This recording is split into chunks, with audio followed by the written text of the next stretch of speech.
Hey, James Sanders. This is Monique and Sydney. How you doing? Hey, Miss Monique. Hey, Mr. Sidney. How are y'all? Wonderful, baby. Oh, it's such a pleasure to speak to the both of y'all. Thank you, baby. Very much. I've always loved you, baby. Your time. I guess the question that's on everyone's mind is this, and I'm sure you've been asked this, especially most recently. You know, Monique, you've told the same story for years about pay discrepancy and um we're seeing a bit of what's been going on as an exoneration of sorts. Do you consider this what we've been seeing in the media to be a reckoning for the people that have done you wrong? Because some of those people have been having a bad couple of weeks, if you know what I mean. They've been having a bad couple of weeks because they've been coming under fire, allegedly. Some of those people, could possibly include, Steve Harvey, Tyler Perry, Oprah Winfrey, allegedly. What are your thoughts on that?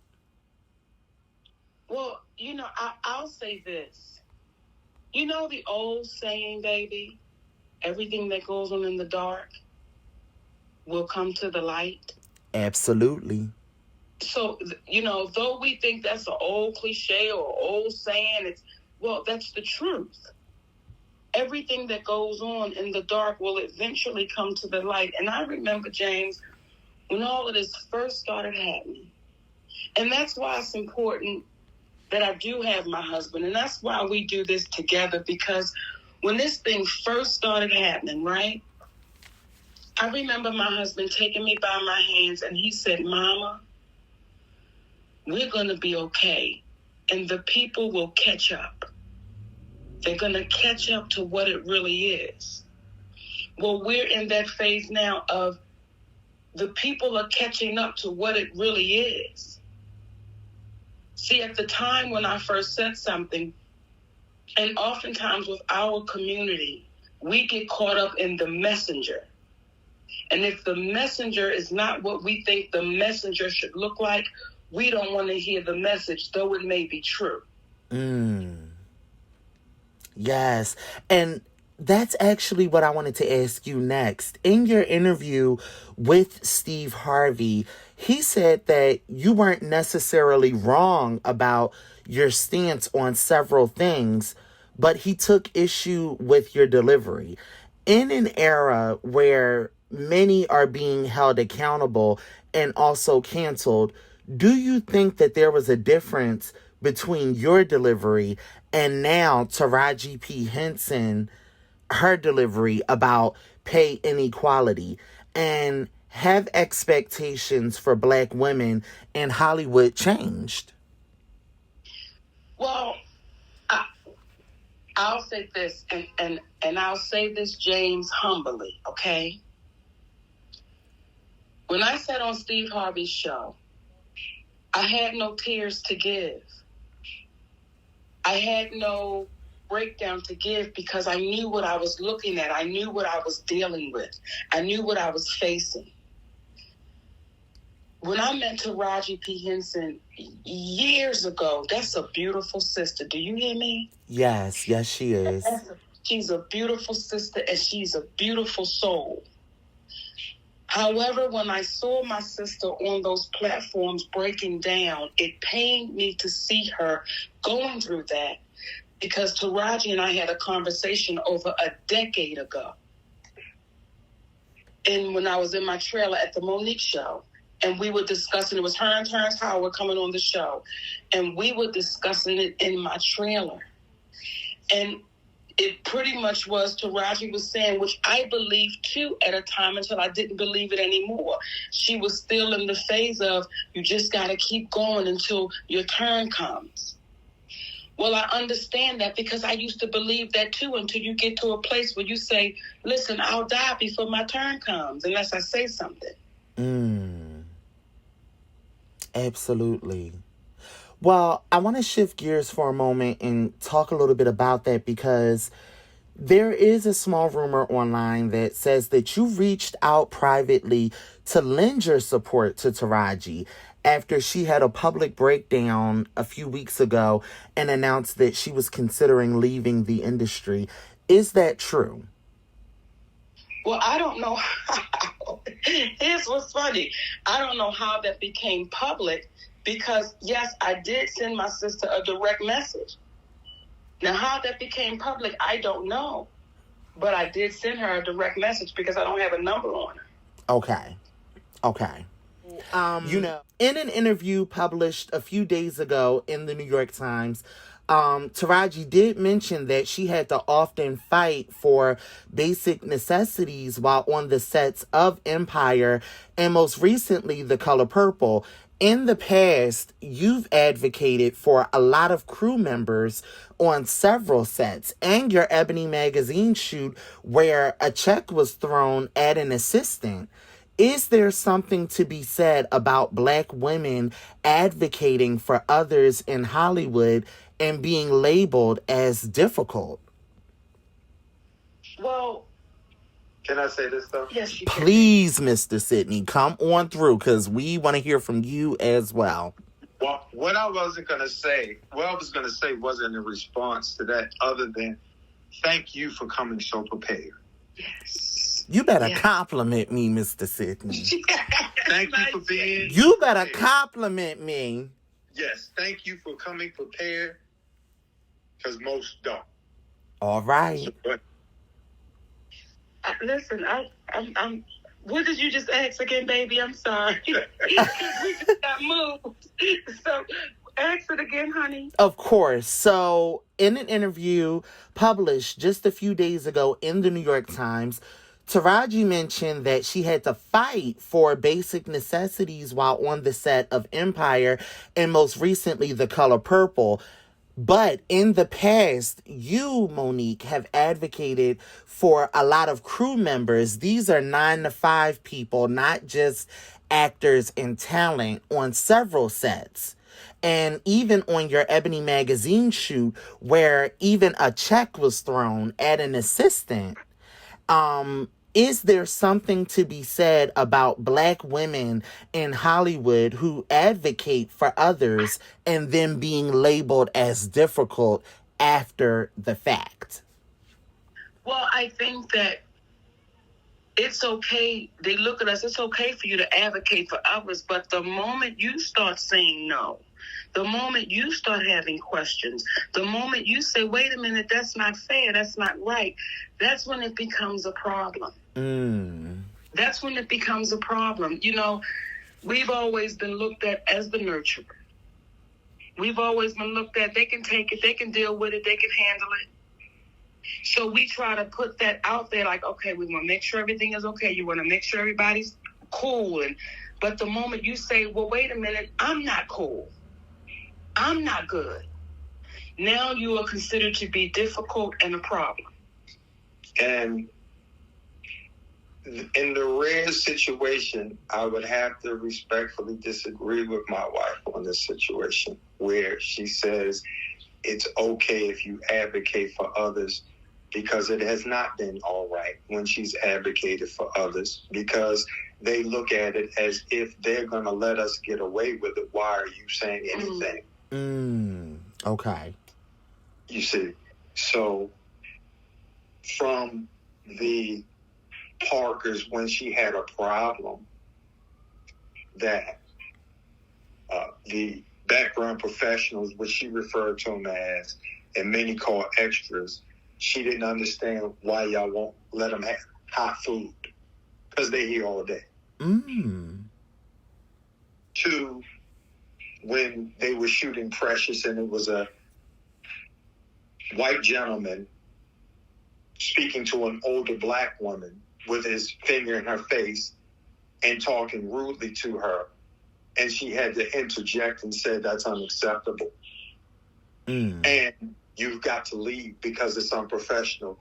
When Lee Daniels was directing and the man just so happened to be white, who was the lighting guy and would not give the light that he was supposed to give, and she overheard him say, I'm going to do it my way, as opposed to Monique waiting until it was all over. She stepped in and said, Mr. Daniels, in front of everyone, this gentleman right here said he was going to do it his way, because what she had a problem with is a black man being disrespected.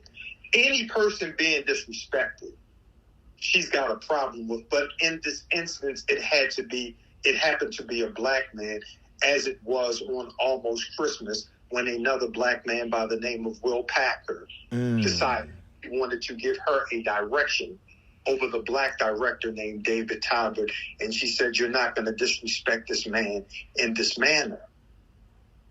You're not going to disrespect him. If you want him to give me a direction, you let him know. But you're being disrespectful in this moment. So when she spoke about it, and the other things that Taraji was speaking about, from the trailer to this, Taraji had roaches in the trailer. What you didn't hear about is on Almost Christmas, the trailer that blew up after they had smelled gas on the set for the whole week, and finally it blew up. And had somebody been nearby, it would have been a fatality, but Will Packer referred to himself as the head nigger in charge. Well, he allowed that to go on. And what did the people that you addressed from a technical standpoint who dealt with the trailers tell you? They said, Mo, we let that cat know, and he looked at us and just said, okay, and walked away. Stop it. And here's the thing, James. I have the video that I posted on my page in 2018 of the trailers that blew up. And I'm talking about holes was blown through the walls. Oh. And had any of us been in there, now you can go check it. I have it on my page, but it's back in 2018. February 2018, you'll first see me see me explaining it. And then when you go through, you'll see those trailers that are blown up. So when you hear Taraji say, first of all, and I just want to give you step by step, okay? Mm-hmm. When you hear those sisters say, when we showed up, we didn't even have any trailers. When we showed up, there was no food. When we showed up, we had to get ourselves to the set. When you hear all of these things, and who was at the helm of this production, James? Oprah Winfrey. Okay, so when you hear all of these things, and then you start saying, see, this is the treatment of the black actress. It's nothing new. It's nothing new that the trailers are subpar. It's nothing new that either the food is subpar or there's no food at all. That's nothing new. So when Oprah Winfrey sits at the helm and Taraji P. Henson says, it's an honor that we were handpicked. We were handpicked for this movie. Well, if they were handpicked for that movie, those women should have been taken care of from the moment go. Right. There's no way they should have walked up and there were no trailers. There's no way there was no food. And then when you hear Oprah say, but when Taraji called me, what did I do, Taraji? Lady O fixed it.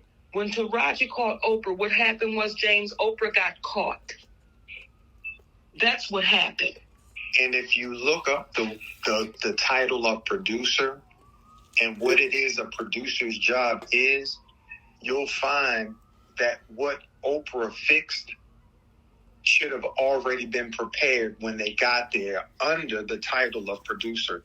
There need not be a fix. You shouldn't have to fix that because it should have already been done. But the most interesting part is this. When you're handpicked and the director wanted you, why ever would you have to audition as an Academy Award, an Academy nominated actress? Why would you are offer only? And this is the reason why Monique would be considered difficult, because there'll be casting calls where they'll say, can you give us a reel on Monique?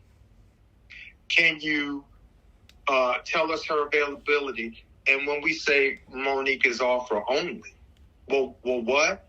And they'll tell others who audition, from the Parkers to the last movie she just did, The Deliverance, to Bessie, to go down the resume, she was picked. She never auditioned.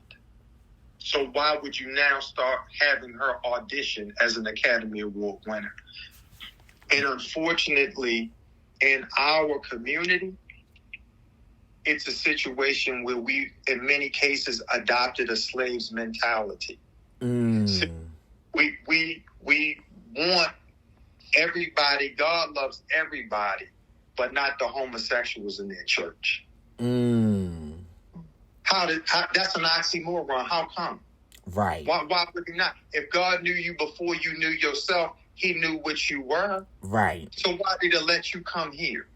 It's the people that have a problem with folks, not any individual you haven't seen. So in the slave's mentality, we're so quick to be embarrassed that we don't want who we deem to be our icons being called out in front of white people, not understanding that you're not our people until you're clear of conscience and you're operating in truth.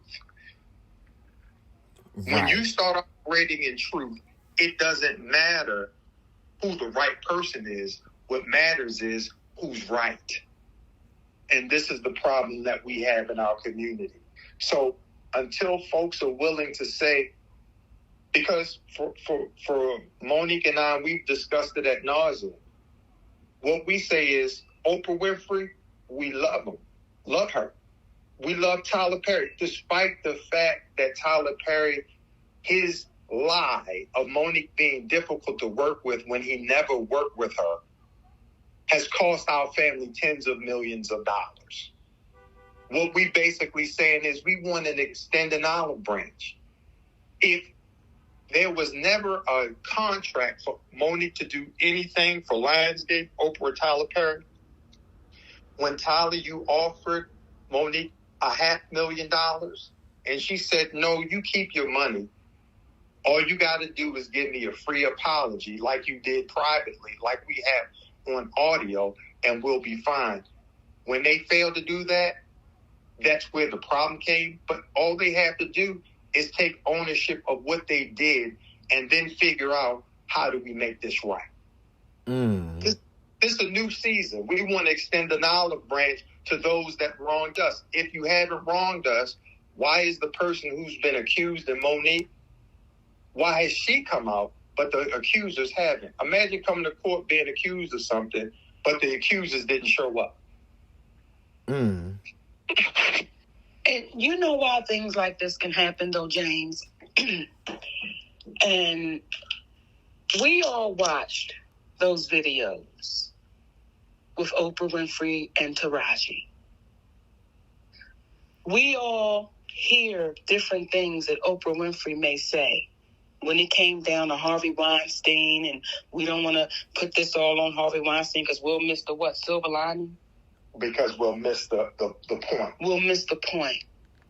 We've watched this person, as I'm watching these videos now, and everything was, didn't I champion for y'all? As soon as you called me up, didn't I champion for y'all? For the production. It's like, Oprah Winfrey, stop. Stop it. Because what you did was you didn't champion for those black women, for our sisters. You didn't champion for them. What you did was you, in my humble opinion, it was, we can treat them just like we always treat the black actress. Who gonna check me, boo? Oh. I'm Oprah Winfrey. So then when Oprah Winfrey got the call, well, I fixed everything, but y'all know everything should have been done when you showed up. And that's the part that we're missing. Everything should have been done when our sisters walked on that set. It is no way that should have gone down like that. And now when you see our beautiful sisters saying, yeah, but it got fixed, it's like, y'all, we're making it worse doing that. And either one or two things is true. Either Oprah is powerful, or Oprah is not as powerful at three things. Oprah is powerful, Oprah is not as powerful as we believe, or Oprah chooses not to use her powers as it relates to championing for folks that need championing for. Well, then in reference to that, yesterday, a TMZ reporter, Celia Bussey, captured Vivica A. Fox on the streets in New York, and she asked her about Taraji's viral comments about that very thing and pay discrepancy. And Vivica's comments were along the lines of, hey, I'm good. I haven't experienced that. I'm doing 35 films on Lifetime. I'm good. I'm not experiencing that. And what are your comments on that? A lot of people have been debating on Instagram saying that, they're wondering if there was an issue where Vivica wasn't as supportive, or, maybe she was taking the political route. Going off of what Mr. Sidney was, the point he was just making, what do you both think about that? Well, remember, James, when I came out and I said, this is not right? Right. Tell me how many sisters spoke up. Not one. Because fear is real. In public. Not one in public. Not in public. Right. Fear is real. And it's like, I don't want to get beat. I don't want to get beat. And now y'all done put me on the spot. Listen, y'all. Did you ever see the movie Mississippi Burning? I did. When the FBI went down there to ask the black folks about the treatment, did they act like they knew they were being mistreated, or did they say they were being treated just fine? They acted like they were being treated just fine. Now, so take that parallel. Mm-hmm. Only put the role of Esther role. Okay. And have individuals in this society that said, we saw what they did to Esther Roll, and we don't want that done to us. Hello. So we don't begrudge individuals for their fear, but what we would say is they're fearing the wrong thing. The true fear should be not speaking up when things are wrong. The fear should be what's going to happen to us in the long run if I don't speak up. That's the greatest fear we should have. And that's why Monique and I have the conversations that we had. Because folks are not going to stop doing wrong when they get emboldened to do wrong. I see what you mean. You know why it's important for me, James, that I have my husband, who's also my manager, right here next to me? Yes, please speak on it. Because when you hear Taraji speak, you don't know who Taraji's representation is. Right. Because they're agreeing to the deals. Right. When Viola speaks, you don't know who Viola's representation is because they're agreeing to these deals. Mm-hmm. The problem that a lot of us have when they say, because I've heard it too many times to count. What she got him there for? What is going? It's like, y'all, the reason why I have my husband, who is also my manager, by my side, because this is the man who's negotiated the best and biggest deals I've ever had in my career, along with our attorney. Mm-hmm. Mm-hmm. It's been my husband, and who's also my manager, that when they do call and say, we want to check an avail for Monique, and he'll say, Monique is offer only. It has been my husband who says, you will not exploit, abuse, misuse, mistreat. You won't do that to this woman. Well, everyone else that was on my team in reference to agents and managers and attorneys, I had the biggest, James. I was with William Morris as my agents. Delshaw, Tanaka, and Moonves were my attorneys, and the collective was my manager. They were the big boys in Hollywood. And your brother first? Oh, I'm sorry. And my biological brother was my first manager, who was deathly afraid of the system.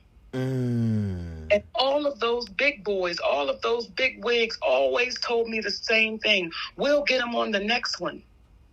So when you see Taraji up there again breaking down, it's because that's the line you give black women. We'll get them on the next one. Well, my husband and I had to sit down, and he said, Mama, if you know your worth, then I need you to act like it and believe it. You know, it's funny you bring that up because Taraji actually mentioned the "What Have You Done For Me Lately" standard that black actresses are held to. And you've been mentioning that over and over again, and even many years ago, specifically during your interview, your infamous interview on The Breakfast Club with Leonard, excuse me, child, I mean Leonard, okay? Because I don't want to get talked about down to the morning show, all right? Now, is that standard the same, in your opinion, the both of your opinions, for black male actors? And in your experience, do black women get adequate support from black male talent and executives where this is concerned? Are black entertainment leaders doing enough? Well, I'll ask you, James, because I'm not saying it hasn't happened, but you tell me about the superstar black male actor that has spoken out about inequality for the black woman. I can't think of... I mean, at the Oscars, after the slap, Will Smith did say that he had to advocate for Aujani Ellis, for equal pay for King Richard, but that was most recently. And then he got disinvited after he slapped Chris Rock, child. But outside of that, I can't think of anybody else. Right. Now, when you think about, and that movie happened not too long ago, right? Right. What other black male leading actor has spoke up publicly that we've known that they were in there fighting for these black women? Child, I can't think of none. I So, can't think of none. And it goes back to that slave's mentality. See, when we start using the rhetoric of the system on ourselves, then we need not have the system to program us because it's confirmed we've already been programmed. Hence, Monique, it did not matter who you signed your contract with. You were supposed to go and promote that movie. I told you I could have schooled you on what they would expect. When you hear a person telling you what someone would expect, not what the letter... Where in society have we ever heard that the person's contract didn't matter? Because if Monique didn't follow a contract, it would have mattered. All she ever tried to do was stick to the letter of her contract, and that's what they did. And she was dragged because she didn't do extra work for people who she didn't even know, never had a conversation with. Prior to that, all they wanted her to do was be under the guise. And here's where this goes full circle, James. When Tyler Perry called back and then didn't say, you owe us this, we have a contract with you, you need to promote this in Cannes, what he realized was, I can't sell her on that. But what I'll try to sell Monique and Sidney on is, if she campaigns and gets nominated, this before she gets nominated, it was just a talk about if she campaigns and get nominated, he said Monique could get $3 to $5 million a picture. If you should win, Monique, you'll get 6 to 8. Well, if that's the case, why did he pay an Academy, an Oscar nominee, and Taraji $500,000? And when he said to Monique on our infamous conversation, I paid Taraji more than she ever got paid before. I paid her $500,000. I don't know if he said the number. I think he said I paid her more than she ever got paid before. He just said I paid her $500,000. Monique said paying her more than someone else is not the same as paying her fairly. So even then, she was championing for Taraji, because it's one of those things. If someone is not used to getting paid at all and you decide you want to pay them $2, that doesn't mean that what they were doing wasn't worth 10. That's still not paying them fairly. So the system that we're in, we've been trained as people of color. If you want to be able to interact with them, it's better be paid 20 things unfairly than to not get anything at all. And we're saying we got to have a little bit more pride in that. And we're not calling people out. We're trying to call them up. Right. And you know what, too, James? And I say these things that I'm saying to you humbly. So when this comes out, I hope that it reflects the humility that we're trying to put with it. Okay? Yes, yes. It was easy for our community to accept a broken black woman. And we saw Taraji be broken and bent over and crying. It's hard for our community to accept a black woman that has a strong black man by her side saying unacceptable. In an industry, while exhibiting strength herself, you see two black people coming together saying, listen, we can sit up here and talk about being pro-right, pro-black, or we can sit up here and talk about being pro-truth, because that doesn't have any colors. Gender bias is not included. We just talking about what is true. And if we deal with what is true, it will help better those people so they won't have to hide from what's real. They can be truthful and say, you know what? Y'all don't know what it is to be Oprah Winfrey. You don't know what it is to be Tyler Perry.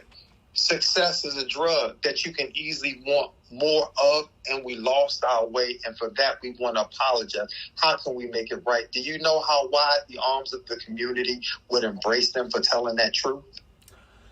Do you think that, and this question is not on my list, but I have to ask it because now I'm inspired to, but do you think that society is more adept to accept the image of do you think that society resents the idea of a family unit that includes strength, which is a black man with a black woman and a black man that supports his black woman, which is what the two of you represent, versus a black woman who appears to be by herself and kind of tired, which is what she said she was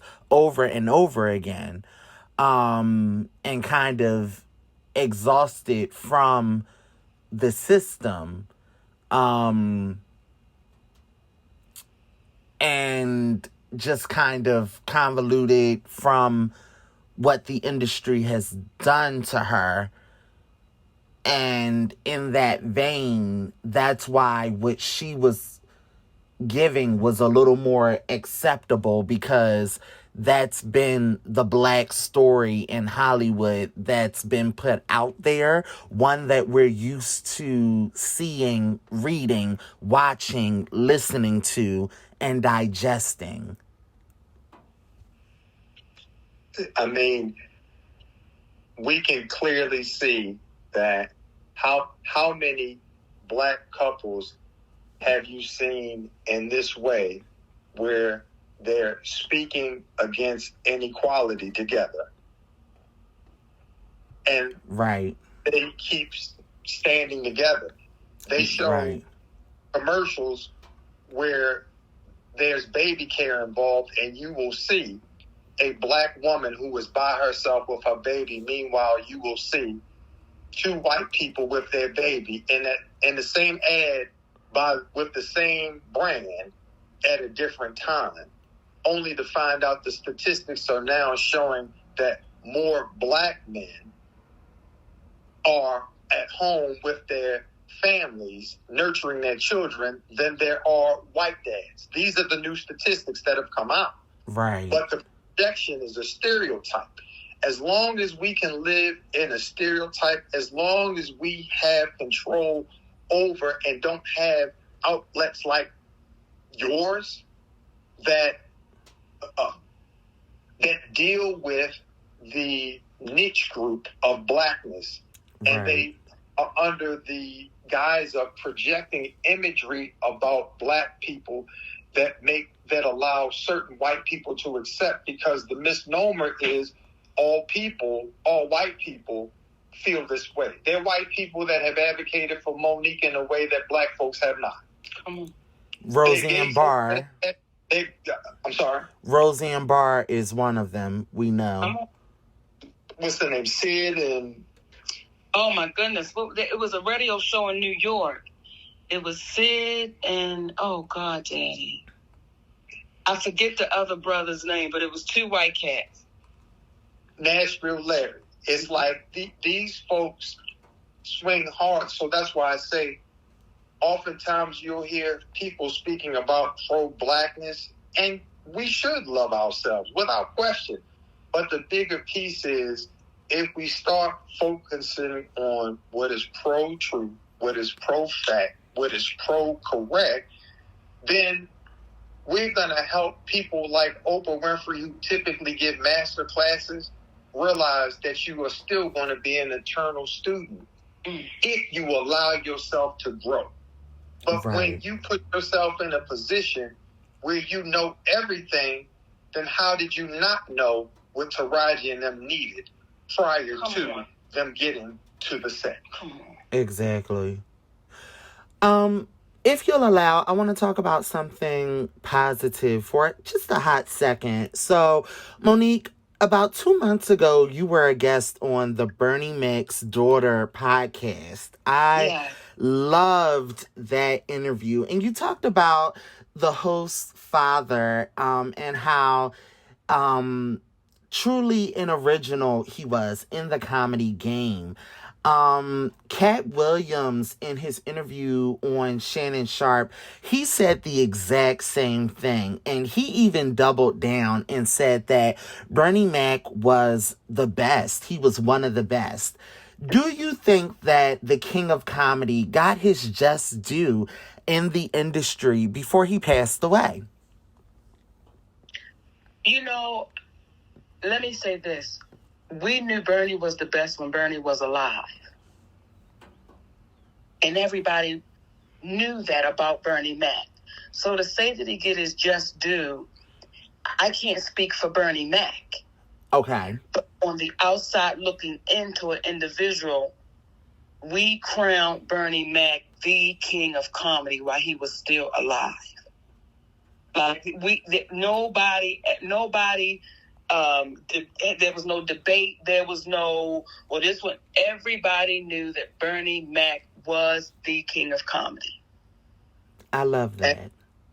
And along with that, though, by him passing away so soon, there was no way he could get all of what would have been coming his way. So if you're saying in that realm, he didn't get it all, but while he was here, the people who knew, they loved him and they crowned him. And I'm sure that stood for something. Absolutely. And for as funny Bernie Mac was, his heart was like he was just a dynamic human being, James.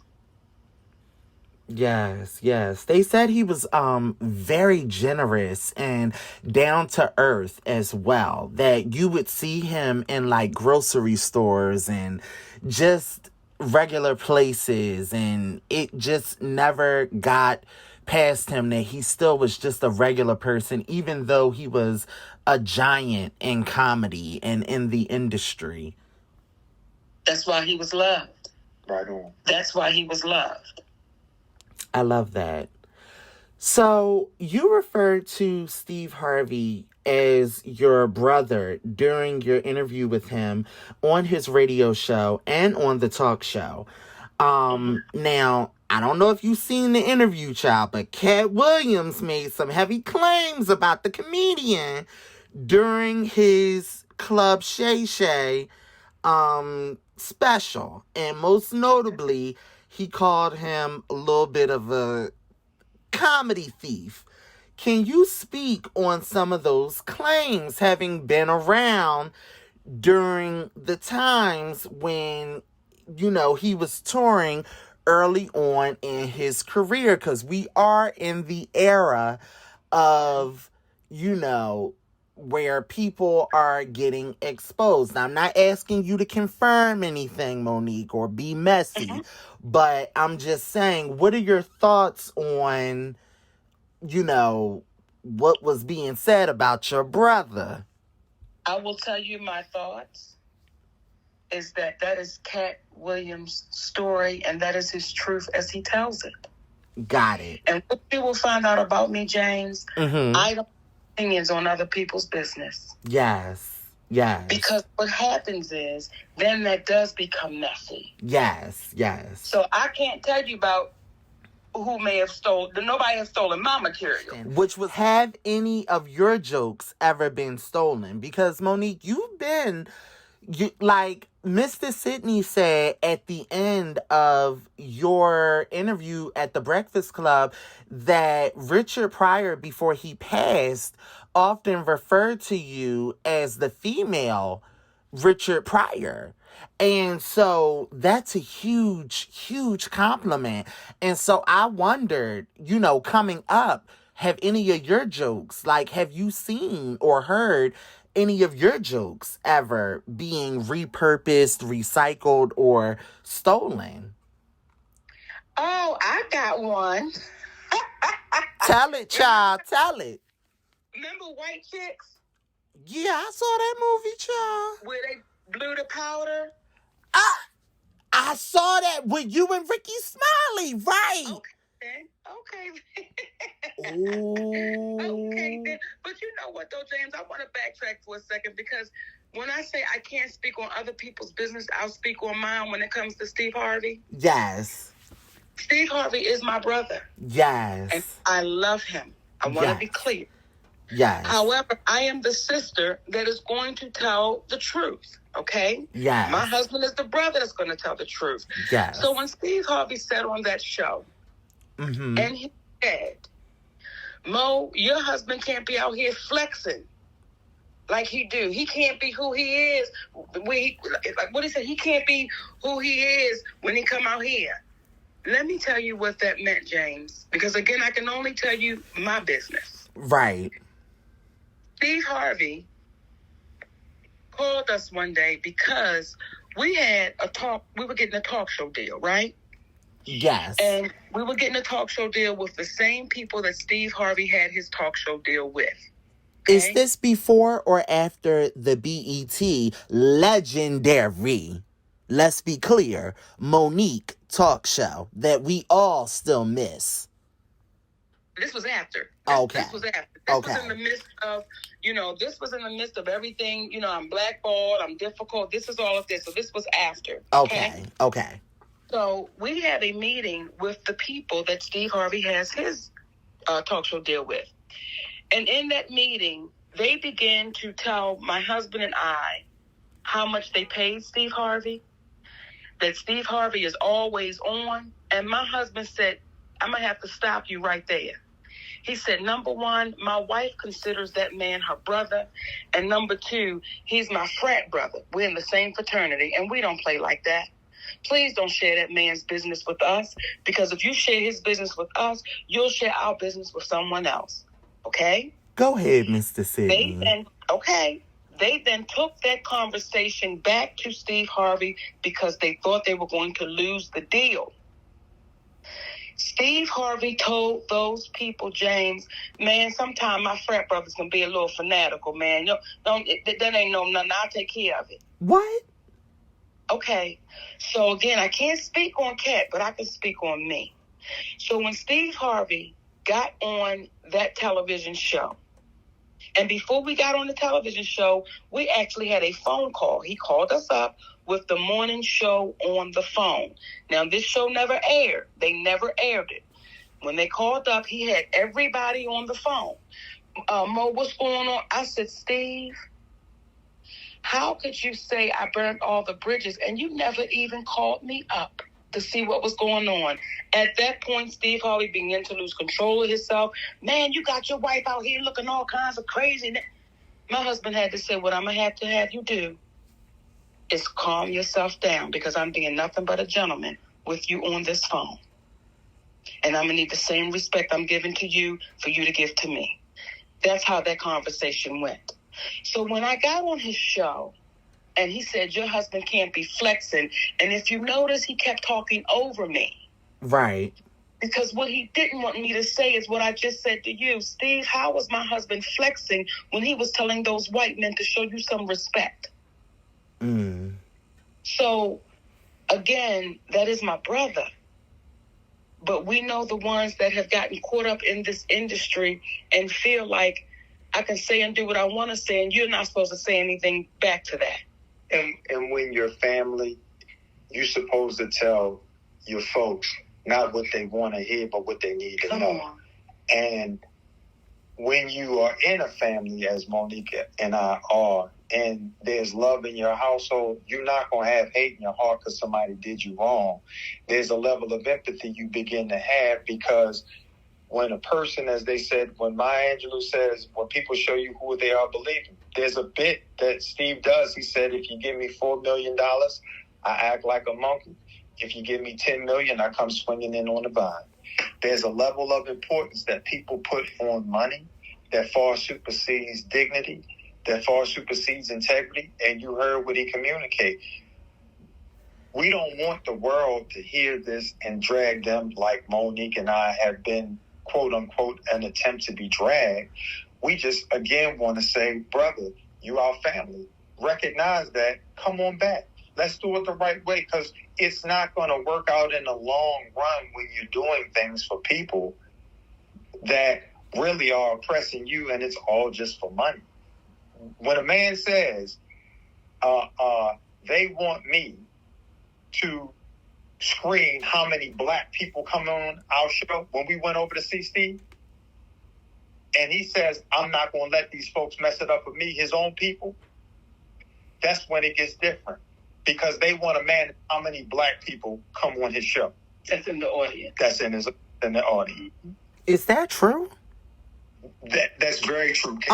So I did want to ask you this about you mentioning in the past going up to the room, which is, we know what that phrase means. Do you think there'll be a shift in the right direction in terms of opportunities in Hollywood with no strings being attached? That's a good one, James. Thank you, Monique. You know what? I think, unfortunately, that's a part of this industry. Unfortunately, because it's been since the beginning of Hollywood. When you watch the movies from the beginning, you see this. So unfortunately, James, I think that's just a part of this industry. Now, would I like for some people to be at the helm that says, listen, y'all, we just want the best talent, we want to do great business, and we want everybody to go home and be happy? Of course. I would really want that to happen. Okay. And one again, from a business side of it, I like to look at it optimistically in that it can happen, but what's going to need to happen is people hold the individuals accountable. Yes. For what it is that they're doing, because if you keep speaking about it, there will become measures that go in place to make them feel uncomfortable, making the talent feel uncomfortable going up into the room. Right. Earlier last year, it was announced that you were suing Paramount over unpaid royalties for the Parkers. The support you received this time around was a little different in the best possible way. A few months later, we experienced what the industry said was the largest strike in history. Longest, excuse me. This strike combined both writers and actors. Where does the case currently stand, if you're able to talk about it? Well, it's one of them things where you sit and you wait. So that's where it stands, and that's as much as we can talk about it. Okay. We're in the process of that case. Okay. But what we will say is that we would love the president of CBS. His name is Bob Backish. Once again, we're not trying to call people out. We're trying to call them up to figure out how come 1,100% over a one-time investment of $65 million, because that's the return that they made, over 1,100% above $65 million, which is $715 million. They made more than that. How is it that Countess and Monique only got paid less than $250,000 over 23, 24? This would be the 25th year, actually. How is that? There's no business model to explain that. If you go to a retail store, they mark that product up 70, 80%, and they consider that a win. The product has been marked up over 1,100%, and they saying they made no money. How is that? Once you finish making the episodes 110 in 5 years, you have no more investment nearly that close. But if you had made that investment 3 more times, you still would have far superseded that number. They did not. So what we're just trying to figure out is, how can you make a profit over a one-time investment of $715 million over that and you not be profitable? That's a good question, Mr. Sidney. But you know how that can happen, though, James, along with it? When you have people that look like you. If they let it go, we'll get them the next time. Well, speaking of some...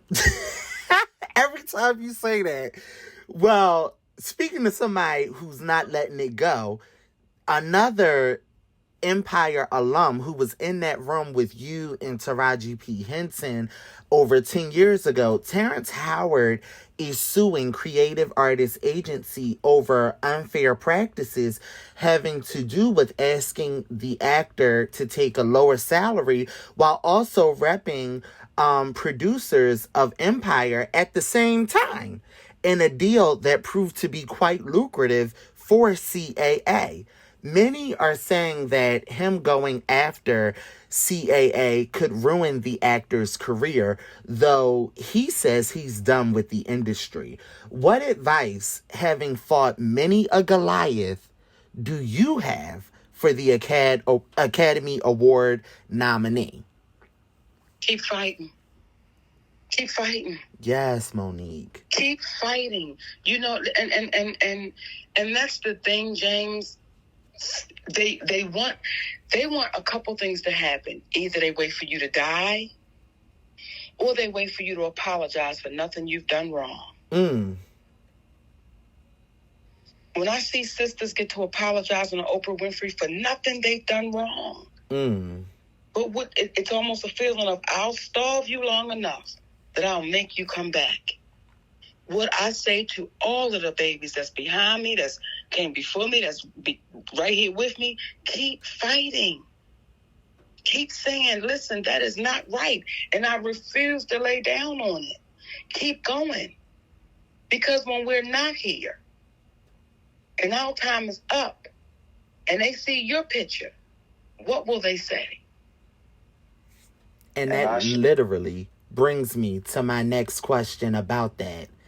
You often talk about Eartha Kitt, Hattie McDaniel, and even Hazel Scott, and how they often died brokenhearted. They, you say, motivate you to stand up for the next generation of those who are coming up behind you. Would a public apology have helped heal those broken hearts who you've referenced? And if so, having gotten a public apology thus far from Lee Daniels and an admission of guilt on tape, because I definitely did hear the tape from Tyler Perry, who else is Monique owed a public apology, not a private apology? I said a public apology from. His name is Tyler Perry. As you said, you heard that tape. Yes, I did. And you heard that man say, what I did to you was wrong. Yes, I did. And I'm going to apologize to you when my movie come out. Boo. That's not yet happened, James. That went from that 2016 to 2023 as he talks to Stephanie Mills, because our sweet sister, she heard the tape as well. She said, it's not right. I'm going to give Tyler Perry a call. She did give Tyler Perry a call. Kevin Hart, Al Sharpton. Kevin Hart, Al Sharpton. How the hell you James, listen. This man is on his game. Because I'm not playing when it comes to Monique. And one of the questions we would just love to ask, since the community at large has heard a man say that he was wrong from 2016, the breakfast nubs, they felt...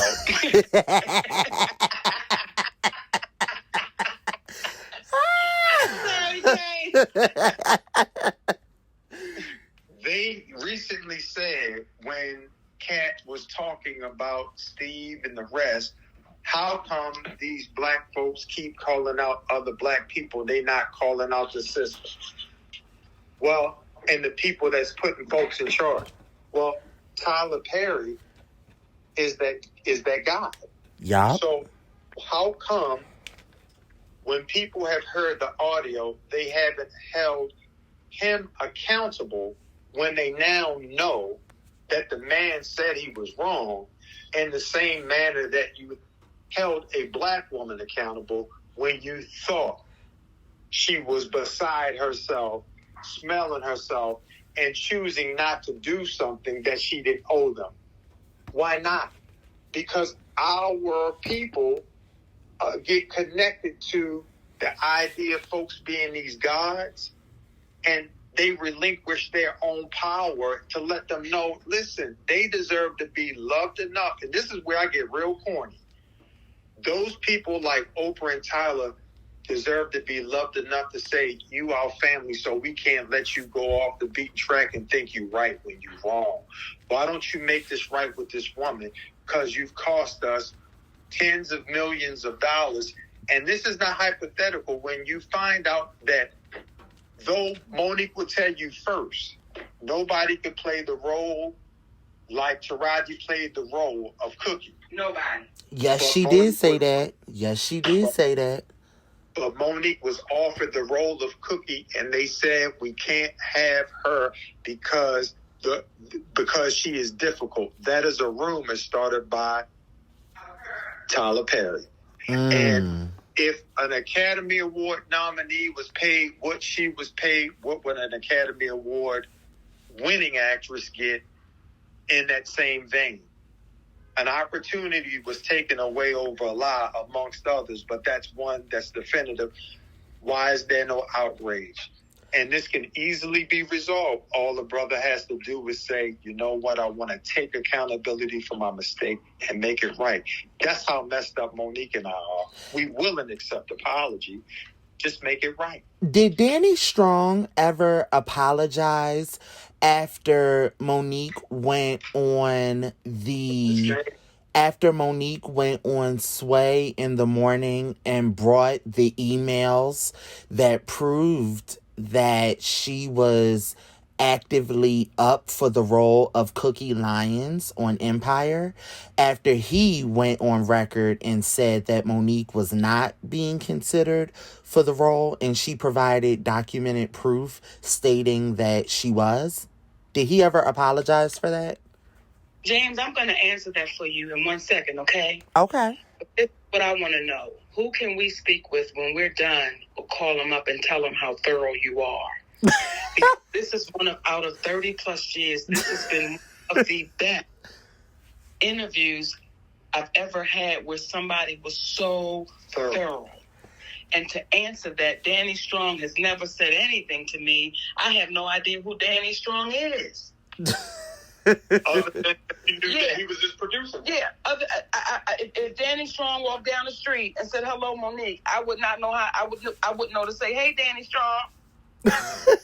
I have no idea who that man is. So no, he's never said anything to me. Yeah, he never apologized. I just wanted to know that because, he had made it his business to, say that you were never up for it. But when you went on Swaying the Universe, you brought those emails when you were promoting the film that you were in shortly after. And, I don't understand why...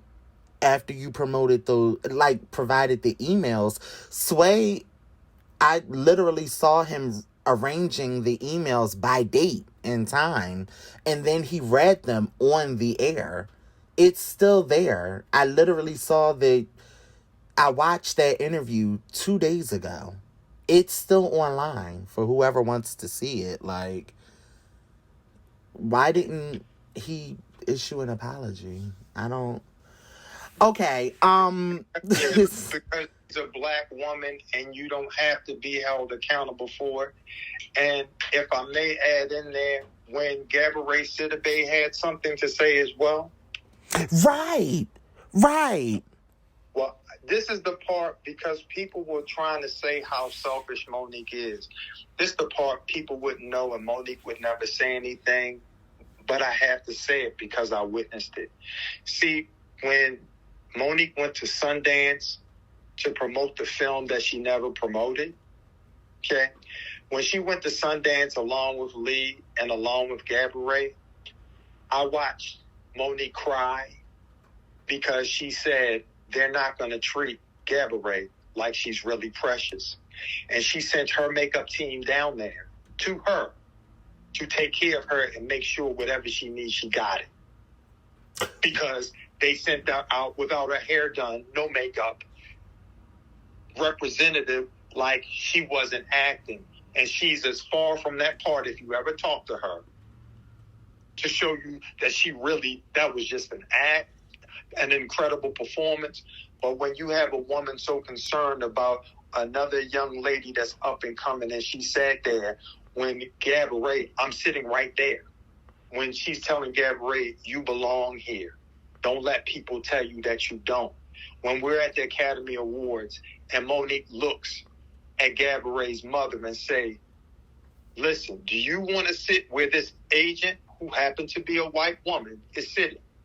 Her mother was like, no, I don't want to move, because that's that feeling again that we don't want to mess nothing up. And Monique is basically saying, you belong here. When Robin Roberts was in the back and they were trying to wheel Monique by Robin Roberts at the Oscar Awards, she said, no. I know they waiting for me, but I got to talk to Robin Roberts because she's a legend. And Robin Roberts said, no one would do that. No one else would do that for me. These are the things you don't hear about when journalists like yourself were in the room waiting, and there was a woman there. And I want to explain to you why they don't like Monique. There was a woman there who happened to be white. And I'm telling you what I saw with my own eyes, who happened to be white. The white press was up front. The black press was in the back. And the woman began to point at the white press to take the interviews. Monique said, I can call on who I would like to speak to, and I'd like the black press to move up front, please. You don't hear about that. You don't hear about that. Oh, you don't hear about that. And those are the things that people should know. Absolutely. James. Oh. And you have to excuse me.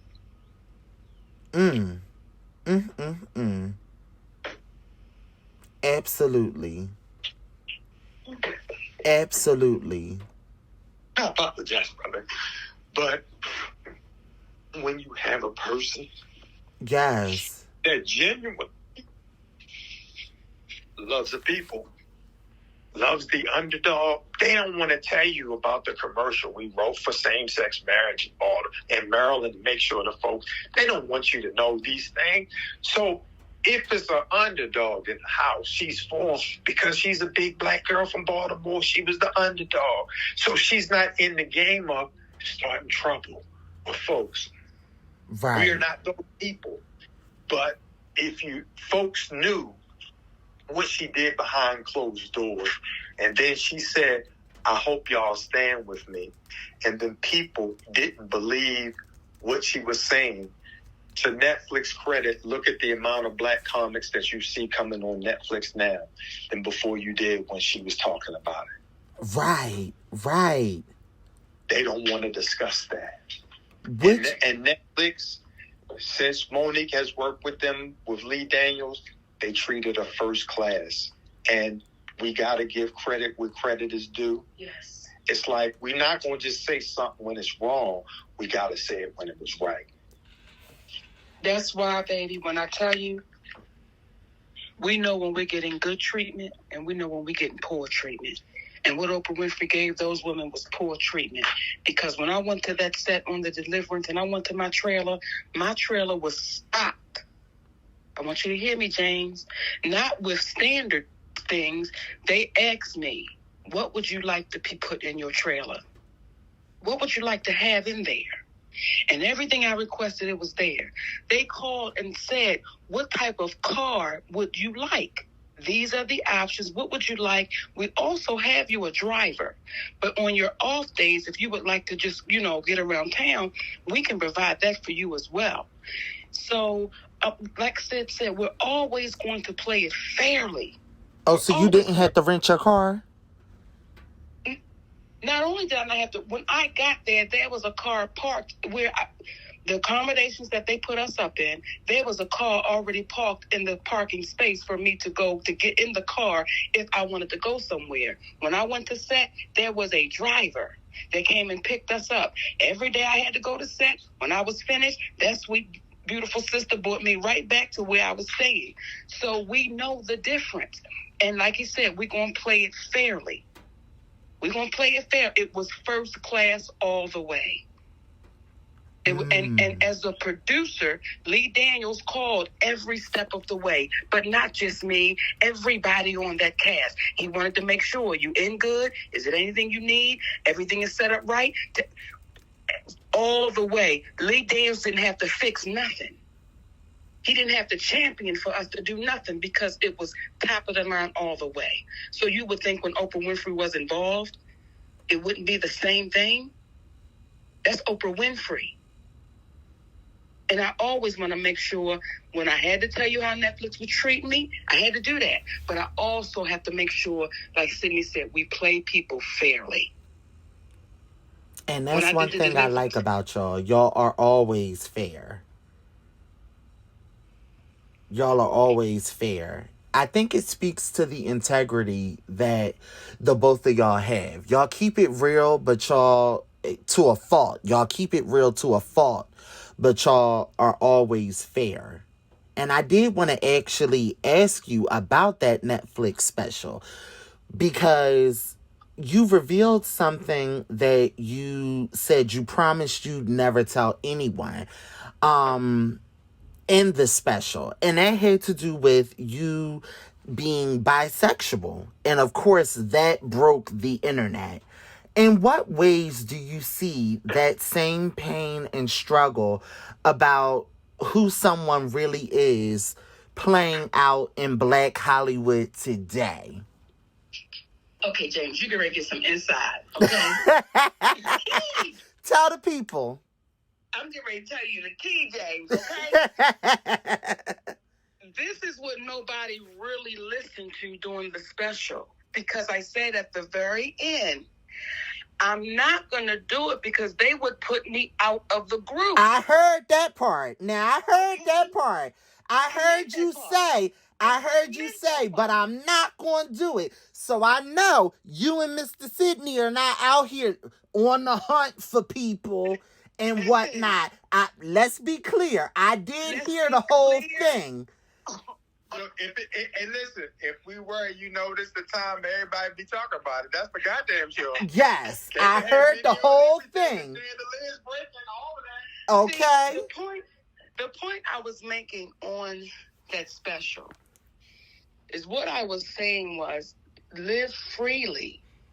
Like, live freely and don't take yourself through that kind of pain, worrying about how will this make somebody else feel. But when people say, because listen, James, we had the groups call and we want to do an interview with Monique for the Out magazine. I said, I ain't come out to shit.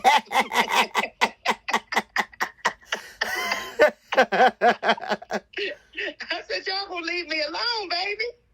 Right. Do you think that there are people in Hollywood and an existing pressure where bisexuality, homosexuality is concerned in terms of standards and people who are afraid to maybe even come out? And do you see that changing as time goes on? I do see it changing as time goes on. Okay. I really do. I see that change because this generation right here, it's a little different.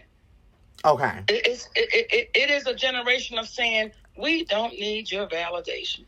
Yes. We don't need your validation. So I think that is changing. And I think too, James, everything in time, everything, like when I hear some of the babies from the community saying, y'all, we're going too far. Like we let's be free, but we shouldn't have our ass out at 2:00 in the park on a Saturday.